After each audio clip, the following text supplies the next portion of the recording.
Good day, everyone, and welcome to the MAGG Show. Today, we are going to talk about Grumpy Pants himself, King Grumpy Pants himself, I should say. Kratos may be heading to Egypt, and I'm all for it, and I'd like to explain why I believe this is a great idea.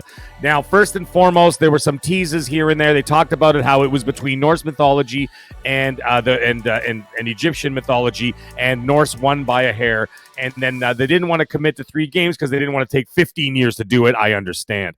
That makes a lot of sense to me. So they wanted to do that in the 2 games and then be able to travel to another location. Now, there is a part in the game, I can't remember if it's the first or the second one, where they tease all the different places that he's already been. So is this a prequel? Is this something he's already done? Is it he just decides to travel and he ends up over there? Maybe it's maybe a portal opens. Who knows? I can tell you one thing. If you remember the, I don't want to spoil the ending of Ragnarok there, but I kind of will in 3, 2, 1.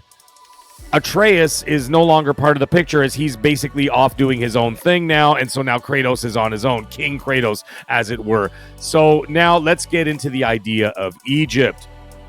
Egypt actually is a lot more than just sand and pyramids. There are all kinds of very cool locations that this game could take place. There are areas with vegetation. There are areas with rivers. Obviously, the pyramids themselves. There's the sand and the dunes and the desert and all that stuff. You got Hamunaptra. They could visit that. The city of the dead. There are all kinds of things there they could do. Now, the monsters that he'll be dealing with, like, let's say, going through a level, I could see those. They've got Apophis. Apophis is it now? I know a lot about the Egyptian culture. I have 2 Sphinx cats, so I'm all about it, baby.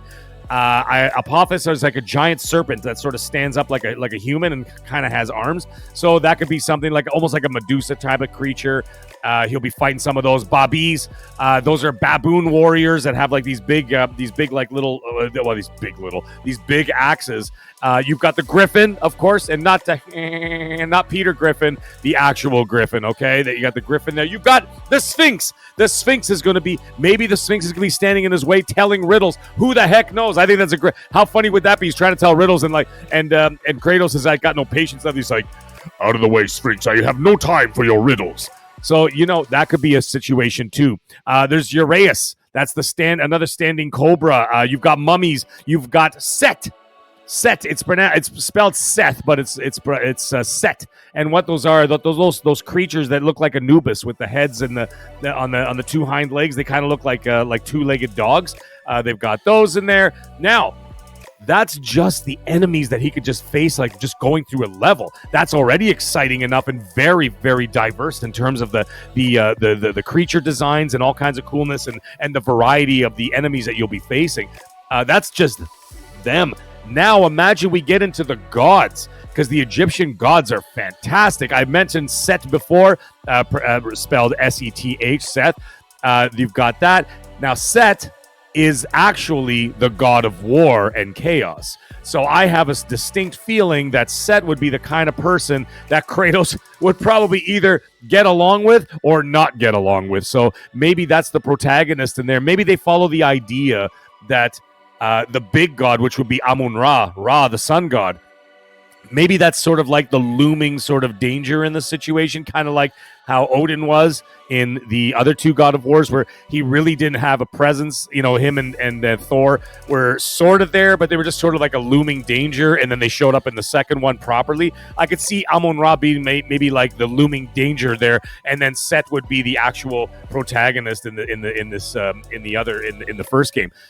You've got, of course, as I mentioned, Amun-Ra, the big one. That's the big one. That's the sun god. You've got Horus. You've got Osiris. No, not old dirty bastard. Osiris. You've got Anubis. Keeper of the dead, right? In Hamunaptra, in the city of the dead. If you watch the Mummy movies, you know who Anubis is. And then, of course, you've got Isis. Not that Isis, ladies and gentlemen. Jeez. You've got Isis as well. So you've got a whole pantheon of all these gods that he could either get along with or most likely not get along with, because Kratos is not exactly Captain Personality, let's face it. But either way, I'm all for this, and I could guarantee you that this would be another knockout, absolute knockout, and just be an incredible experience. And like I said, a lot of diverse areas, enemies, gods. The stories could be endless. There could be all kinds of great ways that they could, they could intertwine all of this. And then who knows how this is actually going to tie into where Kratos is now in the Norse universe, right? So, anyways, I'm all for this 100%. I'm excited for it. Just wanted to let you know that these are the ideas that I have. And let me know if you got any ideas what you'd like to see in an Egyptian god of war. Apart from the fact that I'm totally happy. I don't care what anybody says. I don't want Atreus anywhere near this game, okay? Sitting on the back of a yak, walking around for like an hour, talking to some girl. And then he turns into a bear when he's pissed off. Like, give me a break, man. I don't want to deal with him.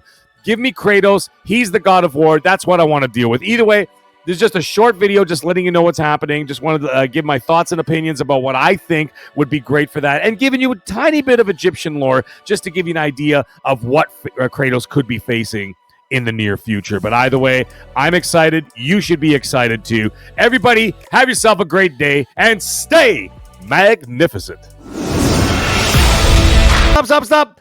I have one request. If we're going to have Kratos in Egypt, can we have one of those old school Kratos sex scenes like they did in the original trilogy? Maybe he could be having a sex scene with Anaxuna Moon while Imhotep is getting cucked in the corner.